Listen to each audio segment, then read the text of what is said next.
Why, hello. There we go. Hi. Good morning. That was a nice squeaky voice you had there. Well, sometimes you just bring out the squeakiest in me, you know? Thanks. Yeah, you're like a squeak toy. You're like a good cheese curd, just the right amount of squeak. Is that how you judge cheese curd?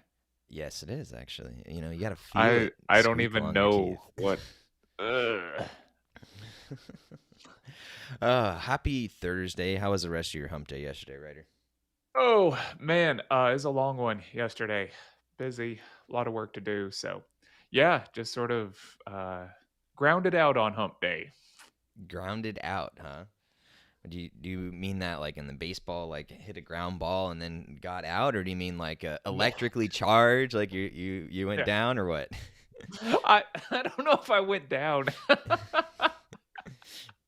But no, as in grinding, just yeah, grinding and yeah, you can grind it out. I guess it could be the baseball. We could go with that. Let's just say I kept hitting into the shortstop and he kept throwing me out at first and it was difficult.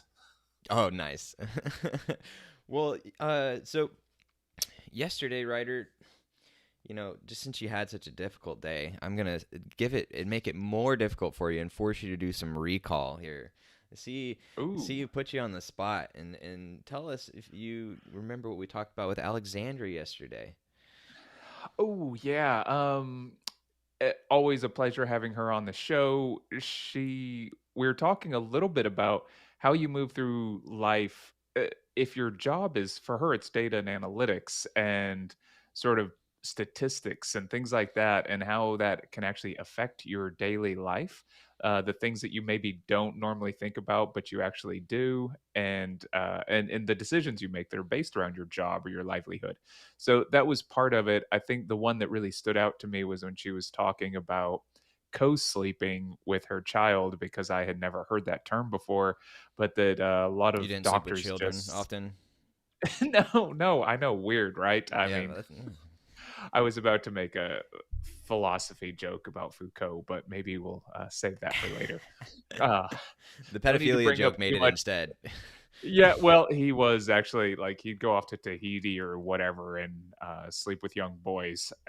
So yeah, at least that's the word on the street, the Yeah, philosophy streets. the philosophy streets.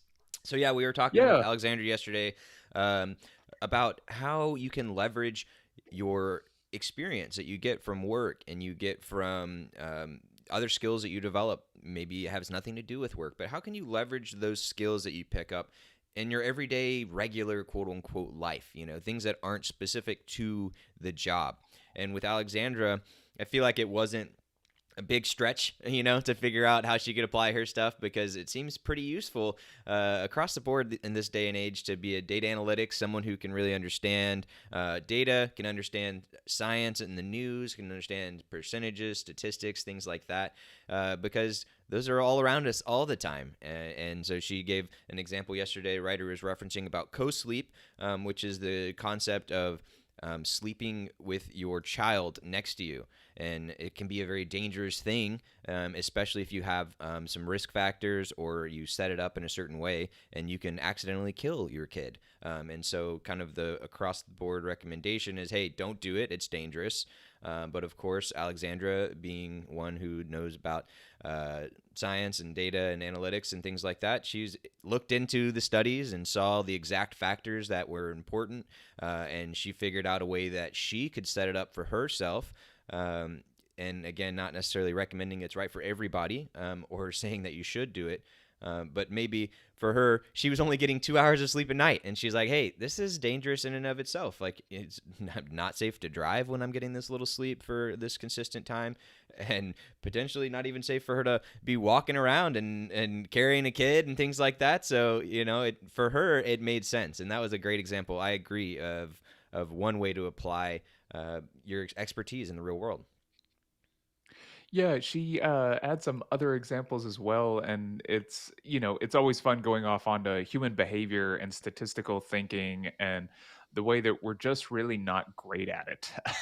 And, we're just evolutionarily not set up to really do well with risk and data, and it's always fun listening to how she sort of discusses how the human mind just needs to sort of practice these skills. So, yeah, that was great as well. Yes, and I always enjoy hearing, and I actually had a listener write into me and say, like, oh man, I really enjoyed hearing that part about, anxiety and kind of how things have evolved. And it's always fun to hear, like, hey, here's what caveman human brain is wired to do, and here's why that was good back when we lived on the savannah, avoiding tigers. But here's how it can be a bad thing in today's day and age. Oh, And that yeah. was a really, really cool conversation. And the best way to have exciting, good conversations is to bring on new guests and hear what those are like. So we're not going to dally too long today because we have a guest in the wings. But let's go ahead and jump to our intro first.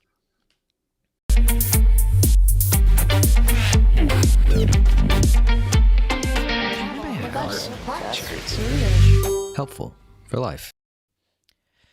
And we're back. Welcome to What the Hell is Water? This is episode 76. Today is January 20th, 2022. That is 12022 2022 something like that. It was Zero, gonna be zero, cool. one. It was gonna be cool for a second. In 200 years, it'll be much easier. 22222. I'm looking forward to it. Yeah. Yeah, yeah. Yeah. What Yeah. part of you is gonna be replaced by robots first? Probably my liver. All cheers to that. All cheers to that. Well, for those of you who are first time joining us, welcome to What the Hell is Water. I'm Reed Garcia, the founder of Helpful for Life. Yeah, this is Ryder Richards, co-host for the show and random dude. Guy who lives in a plywood house. So that's Yeah. There should be some saying about don't throw stones if you live in a plywood house. I don't know. Yeah, like be careful with your It might staple fall gun. down. They might stick, Or... Yeah, right. So today we have a special guest. His name is Erik Newhard, and we will be talking with him about the power of digital note-taking and perhaps a couple of other things, but that will be kind of the main focus. Erik is somebody who I met on the interwebs, which is kind of fun because over the last year is the first time I think where I've really just solely met people online only and had these really cool interactions with them, and so I've really enjoyed that aspect of the internet a lot more than the spam and the bullies and the trolls that sometimes live on there. So without further ado, let's just go ahead and jump right in to our guest, and here we go. Good morning, Erik. Hello. Thanks for joining us. Thanks for having me. So, how are you doing this morning? I'm doing all right. I got up early for this, but I'm pumped. Good. Well, we're so glad to have you. This is our co-host Ryder. So, he's that guy, and as he said, or some guy, or something like that. Yeah, it doesn't matter. I'm actually here just to take up space. We only, for the show, we had 3 boxes. Needed somebody to sit in the middle. We had an ad for box filler, and he snagged it real quick. So yeah, I was started to mention how I met you, and then I got distracted, which sometimes happens. So welcome to the show of many tangents and distractions. But I'm using the software, the note-taking software, Roam Research. And for those who aren't aware, we've mentioned it a couple times on the show already, but it's essentially a digital note-taking software that enables you to use something called a Zettelkasten method, which we've also talked about a little bit on the show before. But basically, that may sound fancy to you. It's essentially a digital notebook that allows you to link things together through pages and something called a block reference. And so as I was working on this software, there is some need I needed to do that the software itself didn't do. And so Erik actually provided that through his just personal kindness of his well-being heart, and it was some solution I found on the internet, and it was, hey, how do you back up your Roam database? And they said, oh, here's how you do it. And it went to a GitHub page, and then it had a Notion instructions page, and then I was like, hey, I got on this step, and this kind of thing was a little weird. Here's how I fixed it, and I sent it to Erik, and he's like, oh, thanks, here you go. And I'm like, nice, hey, internet stuff, we should talk sometime, and here we are. So, Erik, when we're talking about digital note-taking, when's the first time you started taking digital notes? I would say about 5 years ago, I started using OneNote, but it was a little heavy on my phone, so I switched to this markdown editor called StackEdit. And I was in there for a little bit, and then I discovered Notion. And I was thrilled with that and was playing around, poking around, exploring, figuring out all the different features. So I've been using Notion since 2018. And then in 2020, I found Roam from Nat Eliason, and I took his course, learned how to do it. And so now I use both Roam and Notion as my daily drivers. Yeah, and for those who aren't aware of what Notion is another piece of software that is essentially enables you to do pretty much everything that you want to do. I kind of look at it like digital building blocks, and it also has a kind of its basic unit is called a block, and that could be just a block of text. It could be a database. It could be a picture. It could be all sorts of things. But you basically build your own dashboards, build your own databases, and you can learn and do things from creating production environments where you're tracking tasks and projects and assigning things to people and stuff like that. But you can also, for example, manage a customer CRM, customer relationship manager. You can make your own CRM. You can make basically anything you want. You just kind of use the building blocks of Notion to do it. And so Notion is something that I use, and we use it helpful for life as well as Roam. And they're kind of tools that help each other out. Roam is more about note taking. Notion is more about things that databases and project management and stuff does good for. So, Erik, how do you kind of use the two? Is that line up roughly with yours, or is that a little different? Yeah, very similar. I have a dashboard in Notion as well, and I use it mainly for the databases. And in Roam, it's more for note taking, connecting ideas together. And I've also switched to Roam more for my CRM, keeping track of different people, what day I meet them, taking notes. If I'm in a Zoom breakout room with someone in a course, I'll take a screenshot, tag their name, and then I can see later if I come across them again, oh, they're already in my Roam. I met them on this day in this course, and I can tell them that. Yeah, and that's so cool, and that enables you to have that additional little interaction with them. Be like, hey, like I remember you, and here's our connection together. And that's one of the reasons why I really like Notion and Roam is because it enables me to, the title for today's episode, I said something along the lines of uploading your brain into the matrix and how it can improve your life. And for me, it's been crazy where it's like now every time I have an interaction with somebody, I write their name and I tag them basically in a page, which is a term used for Roam. And then I can see all of our history every time that I've mentioned that person and maybe some of the things that was going on in their life, maybe some event that we went to. Ryder, how have you used Roam? Have you used Roam in a similar type of way or kind of way different?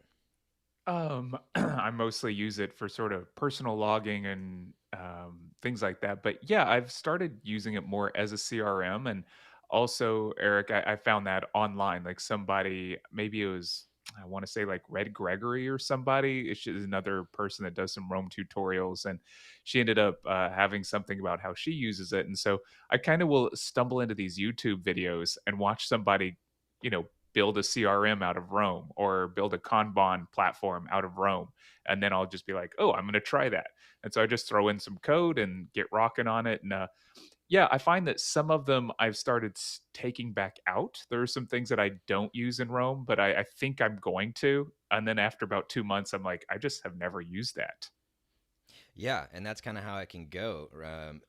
And I mean, it changes all the time, right? And I mean, Erik, for you, I mean, do things stay the same, or are they changing all the time, or have you maybe found a steady state, or what does that look like for you? Yes, I'm always exploring new tools, partly because I'm in the Building a Second Brain community. But as for Roam, there is a lot of new things coming out. They have opened it up so people can build extensions for it. You like add a code and then it increases its functionality. And I've written a few scripts for that. roamjs.com is another place to find powerful extensions. I've also been branching out recently into Obsidian and Logseek, which are similar, but they have their own pros and cons as well. So I'm just kind of looking around still. I feel like that's the cool thing about this time in the digital note taking age is there's been so much change, especially within the last year or two. I feel like where these softwares are growing and they're getting more fully featured and more people are starting to use them. Tens of thousands of people, if not hundreds of thousands. And then because of that, they're like, hey, why doesn't it do this thing? Why doesn't it do that thing? And then there's people like Erik who will go and they'll create a software solution that can plug in on top of that, oftentimes for free. And so, yeah, Erik, why did you do that type of thing for free? What made you want to create something where in theory you're not going to get any benefit from it? Why would you give your work away for free like that? For myself, Sorry, say that learning one more time. I JavaScript. actually had you muted for a second. Okay. I usually start just making stuff for myself, and then I figure, oh, maybe some other people will find this useful, so I then put it up for others to try. As for getting paid, there have been some people who just donate to me, or they have a bounty, a Roam bounty, and then I would make the code for them, and then they would pay for that. But otherwise, I just like helping people. Yeah. Well, you know that's good, and that's lines up with us. Helpful for life, so you'll fit right in. So, Ryder, when it's come to your digital note taking journey, what when did that start for you? Reed, you introduced me to Rome. So at this point, maybe 4 months ago, something like that. And I've been also starting to build it around my own podcast. So documenting my reading, trying to do Zadel casting through the reading that I'm doing. And then when I end up writing something or trying to script something out, then pulling from those notes in a variety of ways. And Eric has mentioned that it's really good for discovery. I think is one of the prime ideas behind this the system. So it's really nice to be able to type in a reference or link to something, hit a tag, and all of a sudden have a whole bunch of options show up and be like, oh yeah, Crawford said that, but also Baudrillard said that, and then stitch those together in the podcast so that I can keep referencing previous things that we have talked about and sort of enrich the conversation. So that's one of the ways that I kind of like using it. But yeah, I've been using it once again about 4 months. The fantastic thing is that you can even use it for things like sleep tracking and diet tracking. You can use it for a whole bunch of different tools. It's my second kind of digital note taking thing. I was using Evernote for about 8 months and it was fine. It was part of the issue was the sort of searchability and stumbling. I always had to categorize things, and I often had things that would fit into three different categories, and I didn't necessarily want to duplicate the note and put it into three different folders. So that's one of the things that Rome kind of skips around, at least for me, the way I use it.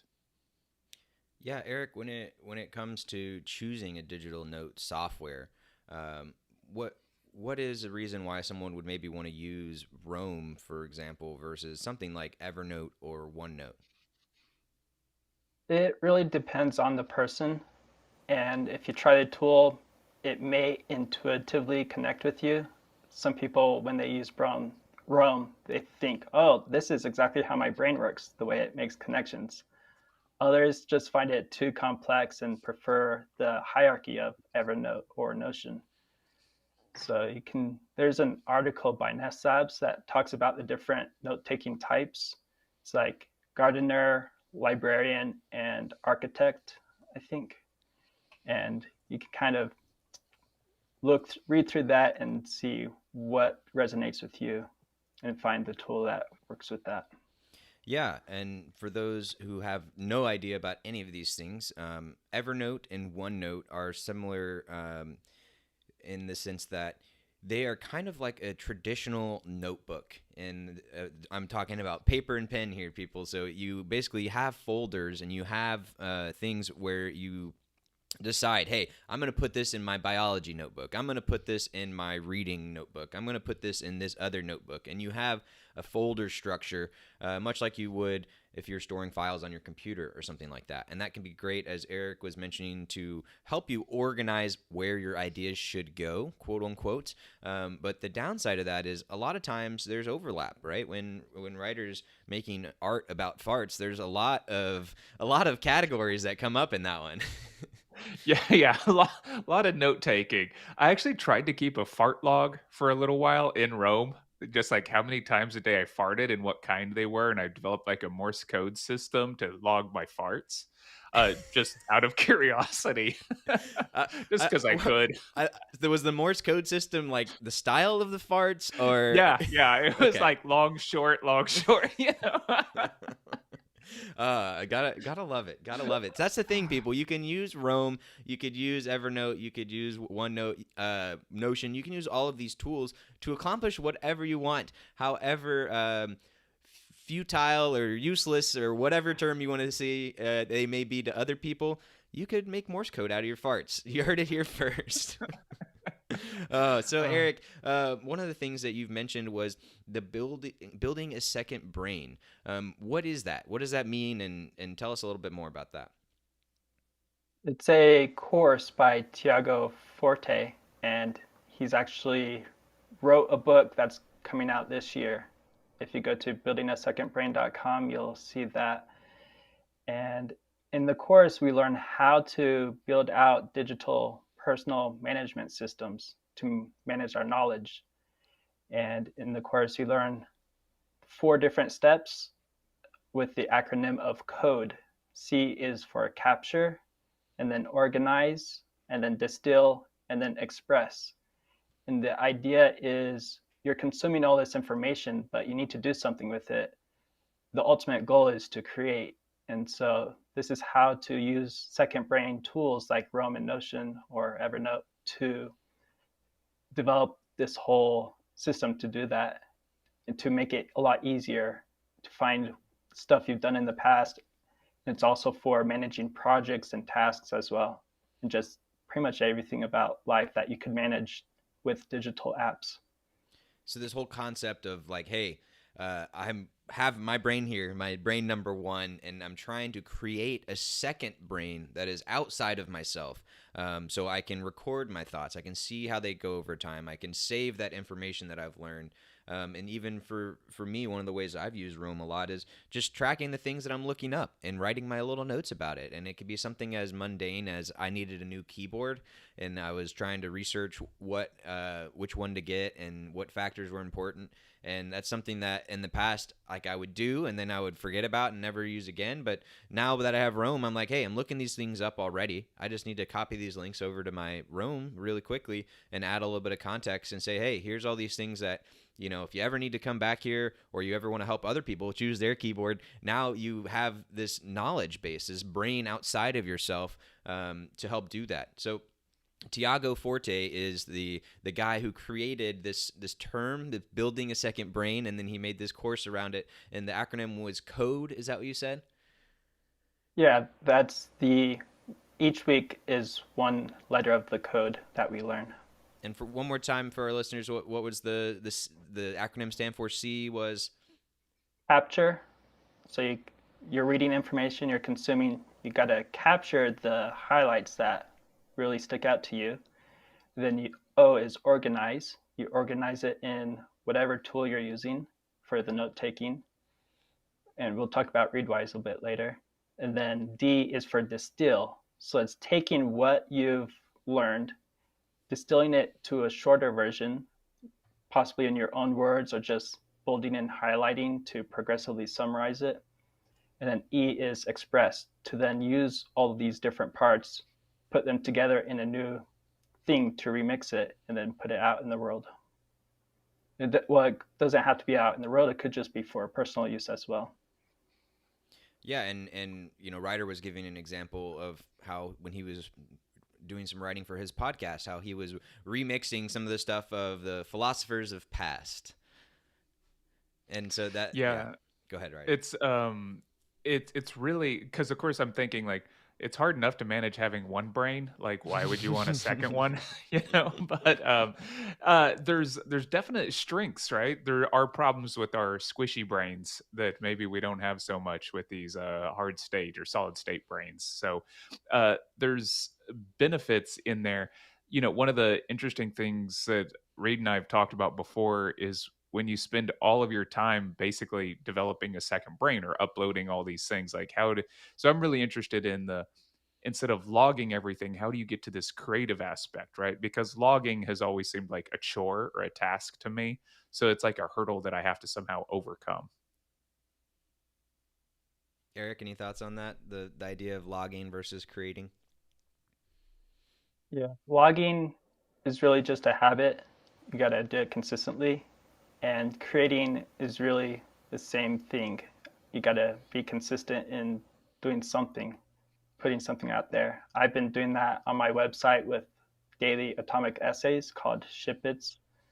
And I think that's a great way to kind of put into practice of expressing what you've been consuming and putting yourself in the position of teaching others what you've learned, which is one of the best ways to really ingrain that knowledge for yourself. Yeah, Can you and give when us it an comes, example yeah, of go one ahead, of Greg. those, Eric? Like what does that format look like for you? The Shipit, it's just Yeah. 2 to 3 paragraphs, maybe 300 words. I it, Sometimes they're just journaling what I did in the day. Other times it's kind of summarizing something I've learned on a particular topic. Like I just started taking an improv class and I was taking notes during the class and then I distilled those notes into my Ship It post. Nice.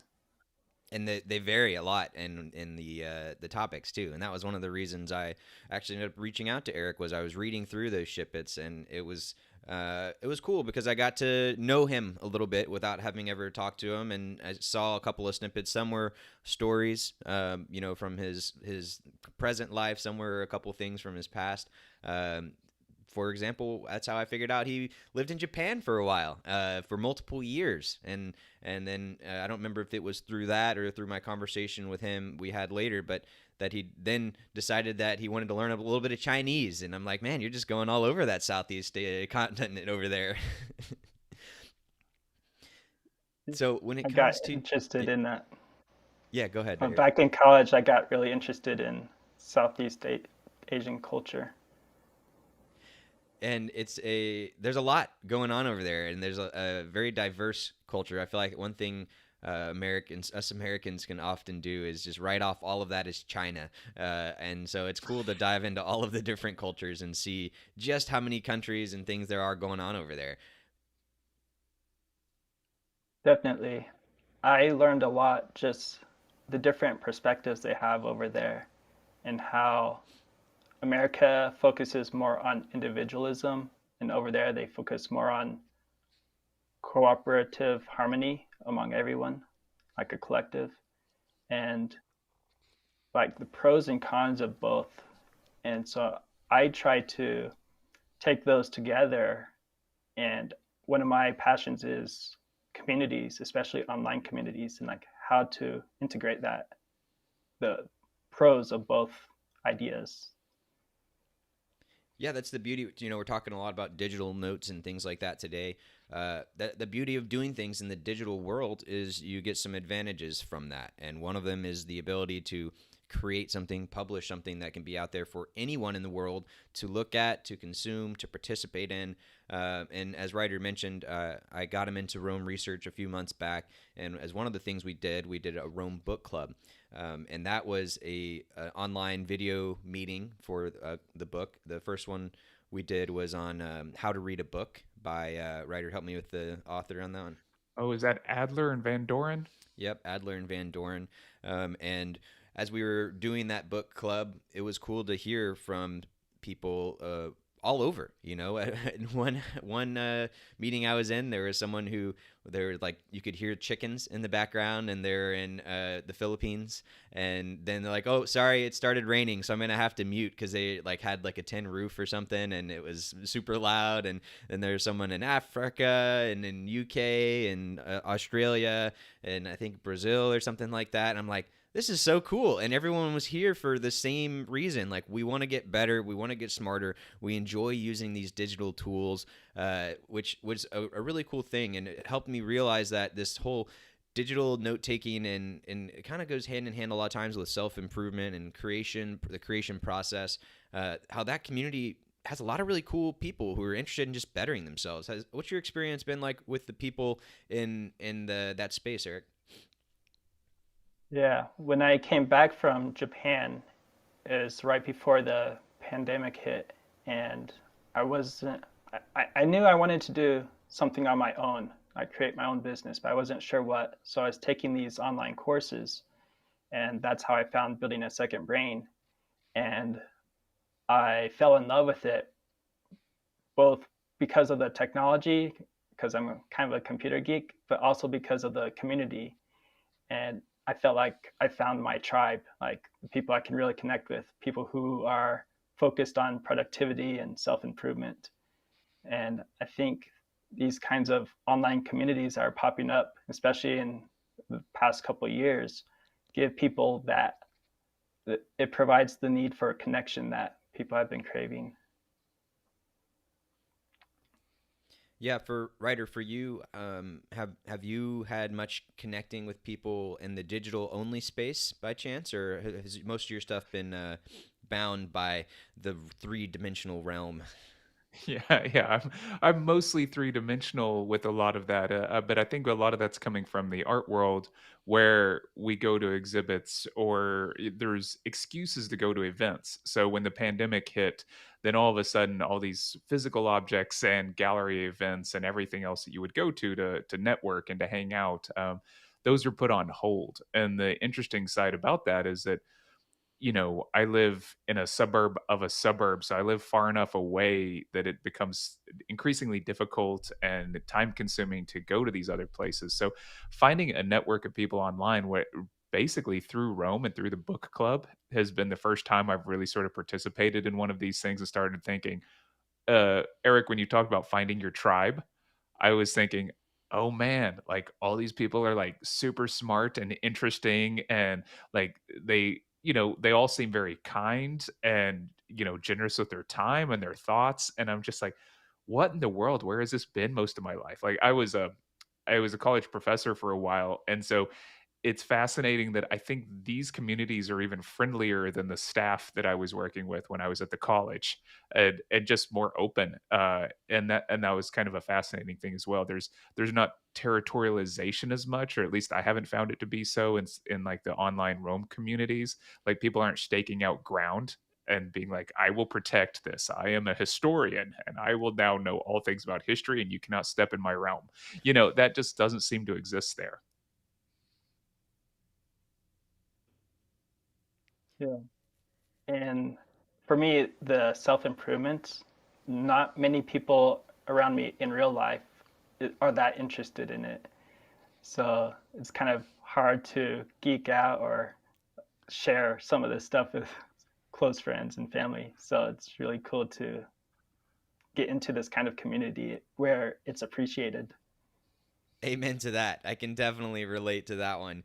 And I'm sitting here walking around, like telling friends and family, like, legitimately, do this. Like, it can change your life. It changes the way you think. It changes the way you create. It changes the way you look at the world. Like, I mean, it doesn't have to do all of those things, right? It can just be a spot for you to write down a couple of things. But if you want it to be, it can be extremely powerful. And I kind of had an inkling about that. For me, my digital note taking voyage was I started out using OneNote, but barely, just barely. And then I did experience the friction of being able to trying to find things, trying to decide which folder to put things in. I dove into it most when I was started creating this company, Helpful for Life. And that's the thing about life. There's a lot of crossover between things. So there's not really like, oh, this is just about, cooking or this is just about psychology. It's like, oh, this stuff is all over the place and it's hard to find where it should go and hard to know where to look when I'm trying to find it. So that's kind of how I got into Rome. And when I found out about it, and then I found out about Notion. I'm like, hey, I recognize that these can make a huge difference in my life and also in how I run this company. And so it was very exciting for me and trying to tell some I feel like Harry Potter, like trying to talk with Muggles about it, and like you're like you just don't get it.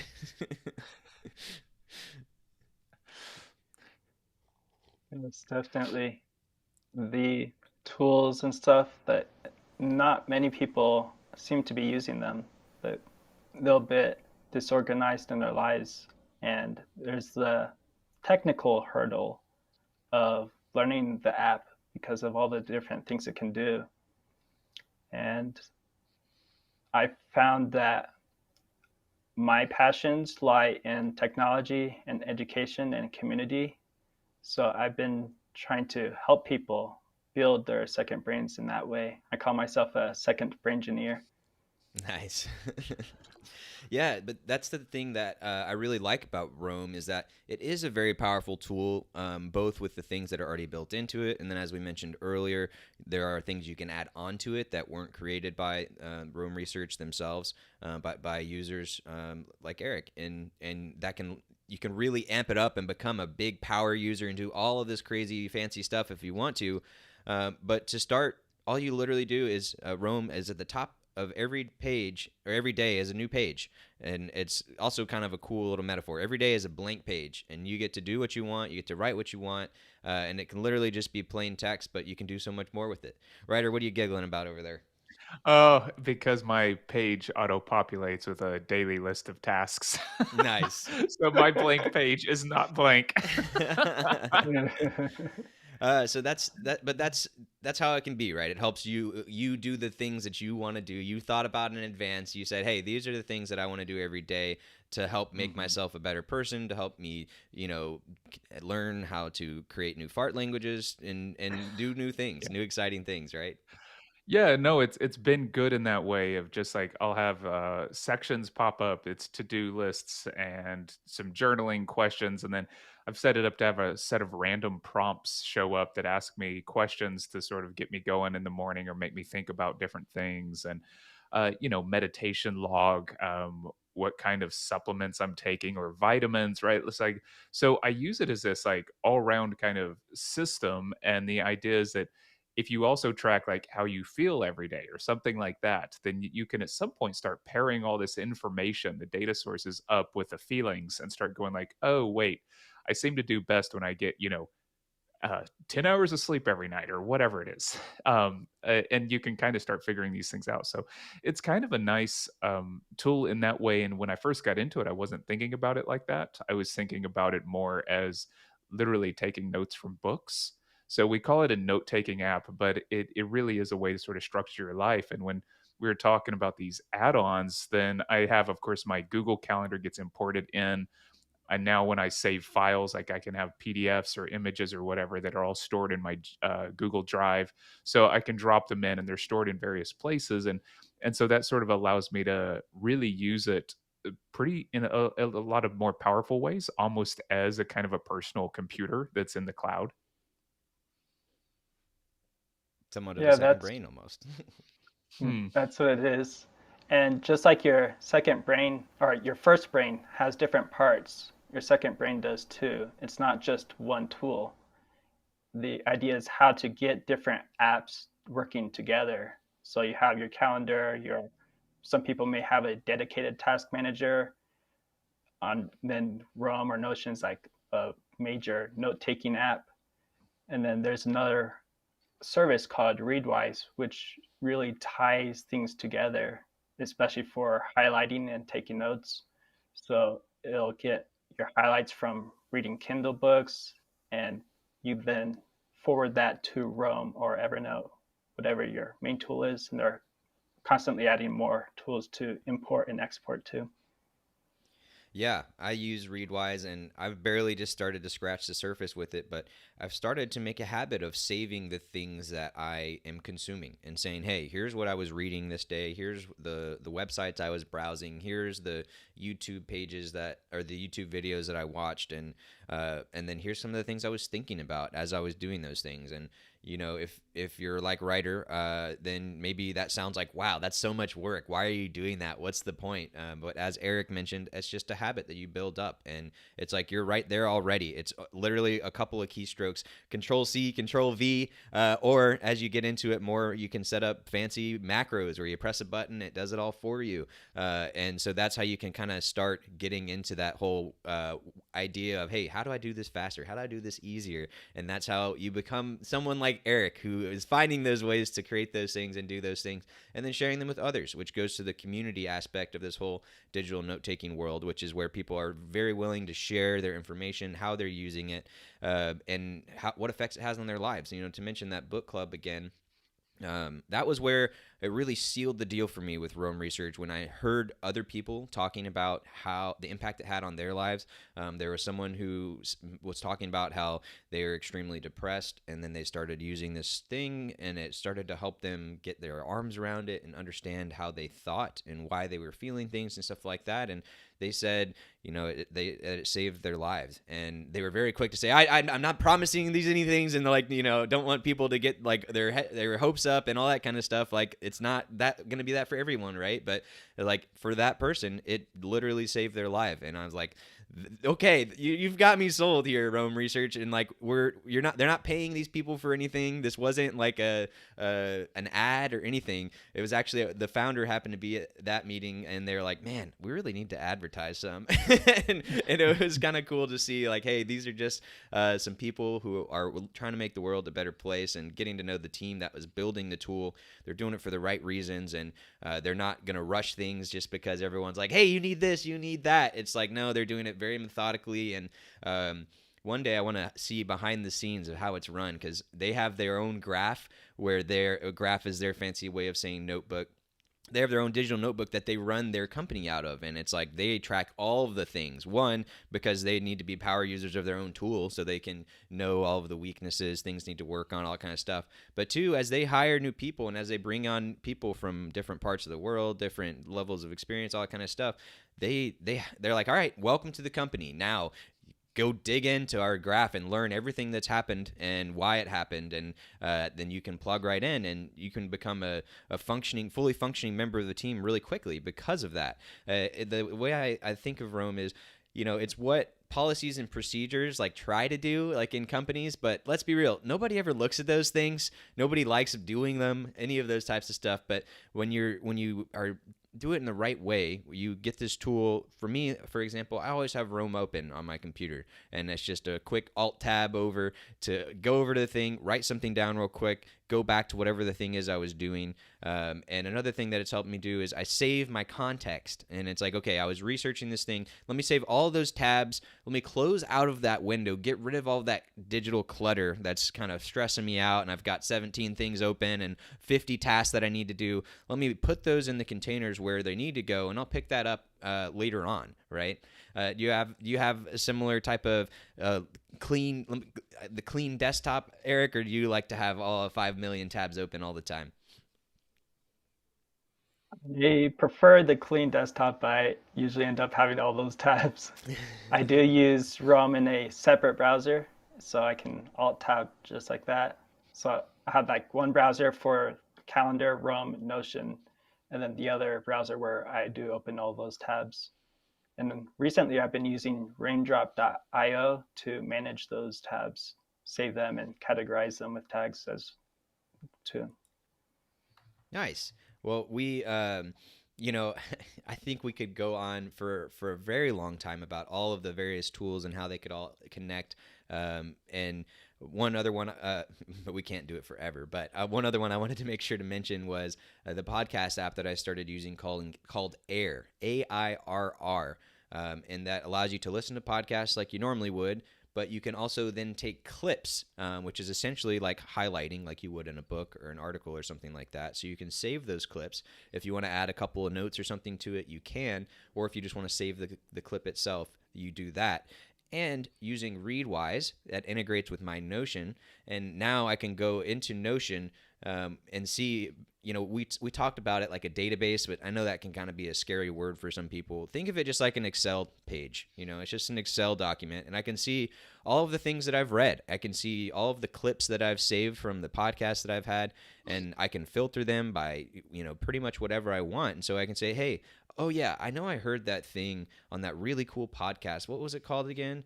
Oh, it was Let Us Think About It. That was a great podcast. What was that clip that Wasn't I had? it? Oh, that's such a good one. Oh man, one of my favorites. One of your favorites, huh?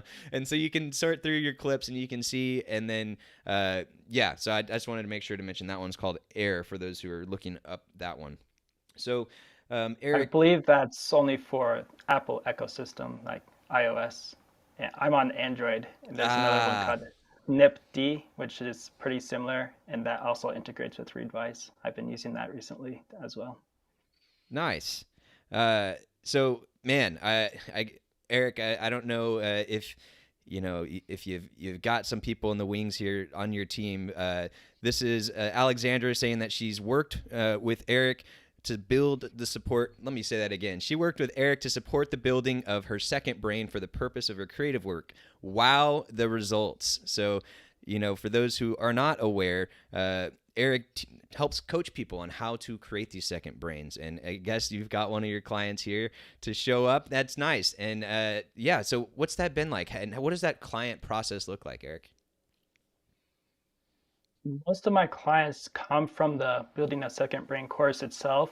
They go through the course, maybe they're a little overwhelmed, and so they need one-on-one help just to get over these technical hurdles, like how to do this, how to do that, and actually apply the concepts that they learned. And in this person's, Alessandra's case, I've actually helped her beyond that with some of the more creative art apps like Adobe Photoshop, Illustrator, a little bit of Premiere Pro, and she's using Craft for her note-taking app. So I've been helping her with that. Even though I don't use it, I'm Googling how to do it and then teaching her.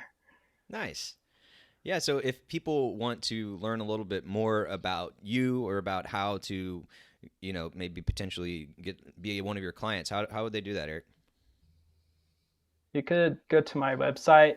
All my contact information is there, links to my social media, which I'm not very active on, but you can read my snippets there. There's an email link. Email is probably the best way to contact me. Twitter DMs are also a good way. And if you're interested in just wanting more help, I'm willing to get on a free call with you. And if you want some additional coaching, then we can arrange for that. And that would be eriknewhard.com. Is that look right on the screen there? Yes. Perfect. So, yeah, again, I think we'll probably end up chatting again at some point, Erik, but we don't want to keep you forever. So thank you so much for joining us today. If I'm an average person, I've never heard of any of this stuff before, this concept of a second brain, any of these tools, and I feel a little bit overwhelmed by all the things everyone mentioned. Like, what is one thing that you think they could do to start this journey of learning to create their own second brain, or the value of getting thoughts out of their head? Forte Labs blog is a good place to start. A lot of the content in the Building a Second Brain course is for free on the blogs. You don't get the community aspect, but you can learn a lot of this stuff on your own just reading through there. Well, great. Thank you so much. Ryder, any last questions for Erik? No, Erik, it's always great to meet somebody else who's interested in all these things. Like you said, the productivity stuff, that's man, it can be really off-putting whenever, somebody like Reed or I or even you show up and we start talking about how we've become so awesome. It's really hard for people to take.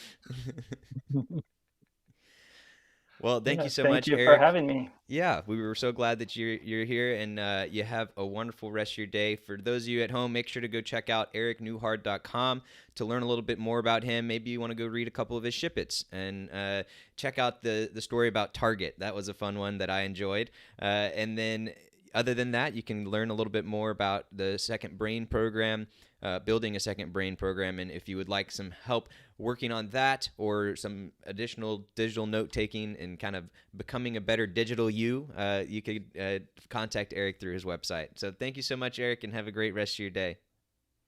Thank you. You too. All right, Ryder, welcome back. Thanks. Yeah, that was great. Enjoyed hearing about that, the idea of like building community digitally, right? I think that's something that has been said a lot and been going on a lot. I've been resistant towards it, but yeah, we're entering a new era, it seems like. Yeah, and if you look at the history of civilization, right, as we've kind of progressed, we started off in these small tribes where we're out on the savannah, trying to survive, and we've got these small clusters of people, and we form these little things, and then we figure out how to do agriculture, and we start to live together and have less time hunting and surviving and more time to do the things that help us achieve more and invent more things and live better lives. And that's now, fast forward however many thousands of years, and here we are today, where I'm sitting on a couch talking to a dude who lives in a plywood shack, even though it's 2022, on an expensive microphone, though. So you got that. Oh yeah, I that's why it's plywood back here. Yeah. Priorities. Priorities. But yeah, I think I really do think that one of the next big shifts in the world is as the internet and civilization learns to better learn from each other. And the way I like to talk about it is, when you want to know anything right now, you can find it, but you have to look a little harder than I think you should. And you have to figure out what is the real information and what's not just somebody trying to sell me something. And when you're doing that research, a lot of times you've got to go look at 5 different places to distill all of the different things from those 5 different places. So I think once we get to a spot where it's like, hey, on this topic, let's just say microphones, for example. If you want to know about microphones, there's this like definitive truth that if you talk to anyone who knows about microphones, they'll tell you, here's where all these things, right? And if we can get to a spot where that is easily found by any layperson right away, I feel like that is going to make a huge difference, where basically everyone has this same starting point with this base of absolute knowledge, and we're building from there instead of everyone having to make up that gap themselves. I think that's going to just change the world. I mean, it sounds cheesy as hell, but I do. Yeah, there's something that has happened in the last, 10 years or so, where there has been a super saturation of all this information. There is so much information online that now we need people to sift through it for us, right? So you can always type in, what's the best whatever, whatever, and you keep bumping into these results, and then you start looking around, you go, wait, these results were pulled directly off of this website, and those were pulled off of oh man, like you think you're getting multiple sources, but you're really not. And so some of these things are a little bit tricky to get through, and it takes a lot of time and kind of a dedicated eye to find them. So yeah, if there becomes resources that can help with that kind of filtering process, oh man, that'd be great. Really save a lot of time. Yeah, and I think that these digital note-taking softwares are the key. Honestly, I think that, and as we did that Rome book club, one of the things that was cool about it was we had a notebook, a digital graph that we were all working out of together, and we were creating information together, kind of like Rome is doing with their company. Excuse me, and they're creating that company and creating that body of knowledge together. They call it multiplayer, and I really like that concept. And the better we all get at understanding our own thoughts and saving our own information and processing that and putting it into a digital form that can then be shared and collaborated on, I'm really excited for 5 years from now, when it's the norm. Like, everybody is connected that way, and everyone's a lot more aware of what's going on in their lives, what they're thinking, why, what their issues are, and why, and the progress of how they can move forward. One thing that we talked about briefly in there that I want to highlight again was how you said how every day, I said, every day is a blank page, and you said, well, actually, no, for me, I have all this stuff pop up, and Yeah. I, you were kind of laughing, but is a good thing, right? And you did that intentionally, and that was a time where, as we've said many times on the show, like, you separated the do from the think, and you thought up front, and you said, hey, I want to be better. I want to think in a different way. I want to engage at a different level. I want to become more in touch with myself, whatever these objectives were for you. And then you said, okay, well, how do I do that? And one way I can do that is by doing certain things every day. Well, how do I do something every day? Well, part of it is having the prompts to do that every day and having those boxes to check off every day, right? And I'm sure you're not perfect, but, do you think that's made a difference in your life? Yeah, I really do. And a lot of these were mental health steps.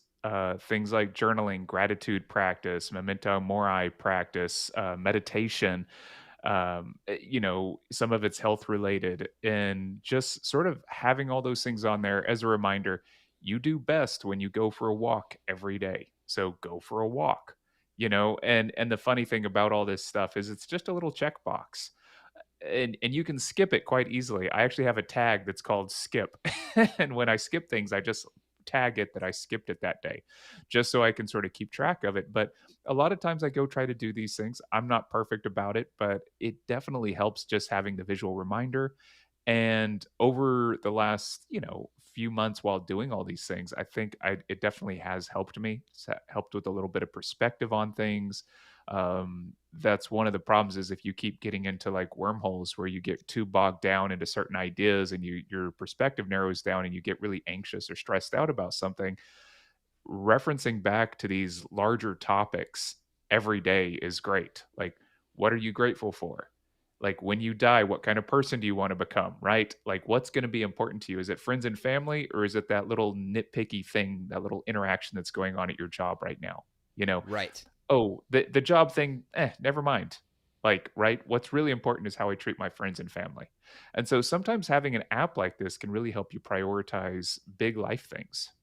Yeah, and the beauty of it is that you get to create what that is for you, right? And those are the things that you've sat down and you realize are important to you, and that may be different than something that I have or the way I use that tool or whatnot. But a lot of people, if you've been listening to this show for any amount of time, you've probably heard us mention that it's about those small things that you do. It's about that 1% you improve. It's about that stuff you do every day. It's not about these big, large things, because what happens, as we've talked about before, you try and do this big, large thing. You make this New Year's resolution. Oh, this is the year. I'm going to be great, and I'm going to do this, and I'm going to do that. And then you look, and then a few weeks later, it's like back to your old you, and when nothing's changed and nothing's improved. And so by using a digital note-taking software like this, you can set yourself up to say, hey, okay, I recognize that mindfulness is important to me, and I want to make sure that is something I practice. Well, if you don't schedule it, if you don't give yourself some type of reminder, then you're kind of just kidding yourself if you think you're just going to do it out of nowhere, especially if you haven't built that habit up yet. And so by having that automatic digital reminder every day, it helps you recognize, like, okay, hey, I'm doing that, and I should do that. And then maybe there's a week and you're like, I skipped my meditation all week. I wonder why. And maybe that's related to how I'm feeling right now and some of the other things going on. And it can help you decide some of those things. And maybe you're like, no, I was just really busy, but I'm still feeling good and I'm in a good headspace. And I didn't do my meditation, but, I spent so much time with Reed that he just made me feel so awesome, and so I didn't Just even need it. warm and fuzzy. Yeah. Yeah. Just warm Reed all inside. Oh, we'll not finish that Whoa, sentence. Oh, man. Oh, goodness. Is this a live show? Scratch that. Yeah, edit, cut. Well, so Ryder, the last thing before we head out, is there anything that in this digital note-taking world that you think is something that either we've already talked about it today or we haven't mentioned it, but it's like while we're on the subject, and is there something that you're like, hey, make sure you think about this, or make sure you check this out, or consider that? Is there anything that kind of popped to your head? I know that when I started, I was quite nervous about doing it the right way. I thought that I was going to waste my time if I didn't get it set up right and understand everything first. And that's a huge hurdle that's going to stop you for a lot of people. If you're kind of fussy like I am about certain things, then this could be a huge hurdle for you Certain to things. actually get started. Most things. Like, I don't have any trouble when I start peeing or whatever. I'm really good at that. And in I don't have fact, like you stage actually fright. created your Yeah. own painting language with your pee. We've got the fart Morse code, and then now you've got the piss painting. Unfortunately, there's not much snow around here, so you don't have the opportunity to use that easel really very missing often. out. Yeah, I was getting so good with my cursive. But yeah, no, I mean, there are things that can be a major hurdle to overcome, and part of it is kind of a fear of getting started because you think that you can see people that are really pros at it, and you're just like, I'm never going to make it to that level. It's okay. Like you'll pick up the knowledge pretty fast just by using it. And even if you use it, like a lot of people have Photoshop and they use two functions on it to clean up their photos. It's a powerful program, but you don't have to use every function. Just, get used to it. Over time, the tool is powerful enough you can grow with it if you want to. Yes, it's worth pointing out that for Rome Research, either their Twitter account or for the Rome Research Twitter account or the founder's Twitter account. His name is Connor White Sullivan. I think they have a pinned tweet at the top which says, hey, some people just use the daily notes page, and that's it. And they don't use any additional functions or anything. And I thought it was so cool that they pinned that tweet from years ago, because it's like, hey, don't let yourself get so caught up in doing it the quote-unquote right way. I think that is a great point. And that's something that Danielle, my wife, has struggled a lot with her writing journey, is trying to figure out. Because if you go out there into the world and you say, well, how do you write a book, right? And you're finding all these different ways. Some people say, oh, you need to have your butts in seats for at least X amount of time a day. You need to make sure to write this number of words a day. You need to make sure to outline it first and then do this and then do it that way. And this is that and the other. And of course, there's so many different methods. And there's definitely been times where I've watched her and I'm like, she's beating herself up for failing, quote unquote, because she's not doing it that way. So I think it's very important to let you people know at home that you just do it. And that's the beauty of being a digital note-taking software, is even if you didn't write it down the quote-unquote right way, if you didn't tag it the way it should be, you didn't make a page or a block reference or any of these fancy other things we're talking about, you still have it, and you can still search it, you can still find it, and it's still there. And if it helps you feel better, you can always go back and categorize things differently or change things. That's the beauty of it being digital. You don't have to manually write it like Writer does with his P cursive. You can do a couple clicks and press a couple buttons, and it'll move things around for you. But you can still do it manually and then just take a picture of it and upload it. It's fine. Yeah, there you go. Exactly. Thank you so much for that extra tip there, Writer. So today, for those of you who have not been wrapped on the edge of your seat, listening the entire time, we talked a little bit about the digital note-taking software world, and how it can help you think differently, and how it can help you change your behaviors and help you establish habits.